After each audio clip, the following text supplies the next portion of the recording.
अली ने अपने दादा के पुराने संदूक से किताब निकाली और उसमें एक पुराना नक्शा पाया। नक्शे पर एक प्राचीन दरबार का रास्ता दिखाया गया था। अली और जैन नक्शे के रास्ते पर चलते हुए जंगल की ओर बढ़े। बड़े भरे रास्तों पर चलते हुए कुछ दूर चलने के बाद उन्हें एक बड़ा पत्थर मिला।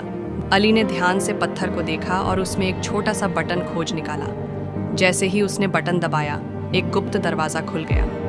वहां सोने से भरी एक चमचमाती संदूकची रखी हुई थी। अचानक एक बूढ़ा रक्षक सामने आ गया और गंभीर स्वर में बोला, यह खजाना उन्हीं का है जो सच्चे दिल से इसे पाने आए हैं। अली ने जवाब दिया, हम अपने गांव के लोगों की मदद के लिए यह खजाना चाहते हैं। रक्षक ने मुस्कुराते हुए कहा, तुम्हारा दिल साफ है, यह खजाना अब तुम्हारा है। अली और जैन खजाने के साथ गांव लौटे और वहां के सभी लोगों की मदद की। उनके इस साहसिक काम ने पूरे गांव को खुशियों से भर दिया।